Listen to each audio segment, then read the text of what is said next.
Sialkot lynching, a day of shame for Pakistan.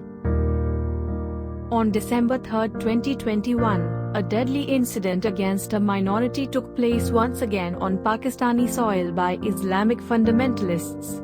But this time the victim was not a Hindu but a Sinhala Buddhist from Sri Lanka. Priyanka Kumara, who worked as a manager in Sialkot, Pakistan, was beaten to death by the followers of Tehreek-e-Labbaik Pakistan in the middle of the street in broad daylight. He was lynched over allegations of blasphemy. This is not new for the Pakistanis or the Pakistan government because many such atrocities have already taken place in the name of religion and are supported by the laws of that country. What is strange is that the fundamentalists in that country are taking the lives of the alleged person before the courts give their verdicts in the majority of blasphemy cases. In the year 2010, Asia Bibi was arrested in a religious contempt case and was released by a court after 10 years of imprisonment to prove her innocence.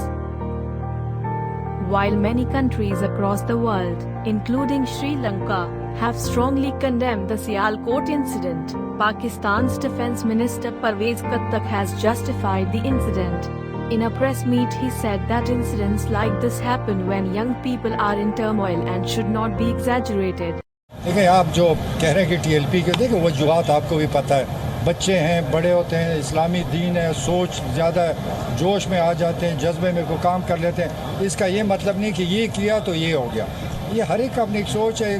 वहाँ पर लड़के इकट्ठे हुए, उन्होंने इस्लाम का नारा लगाया कि इस्लाम के ख़िलाफ़ काम, ये जज्बे में आ गए, काम हो गया अचानक। तो इसका ये मतलब नहीं है कि सब कुछ बिगड़ गया। प्लीज़ आप ज़रा लोगों को भी समझाएं कि नौजवान हैं, जज्बे में आते हैं, दीन में मैं भी जज्बे में आऊँगा, गलत काम कर सकता हूँ, लेकिन ये। On the other hand, Buddhism, which brought truth and peace to the world, has today been subjected to great misery by Islamic fundamentalists. Even before this, during the Taliban rule, Buddhist statues were demolished in Afghanistan. The Sialkot incident is almost identical to that. Interestingly, Sri Lanka has so far donated about 35,000 eyes to Pakistan. But when Priyanka Kumara was burned to death, the eyes of the Pakistanis were blinded. Despite having the largest Buddhist population in the world, Sri Lanka's ally China has not condemned Pakistan for the incident. China, along with Pakistan, has betrayed Sri Lanka in this regard. Man may love his religion, but there should be no religious chauvinism.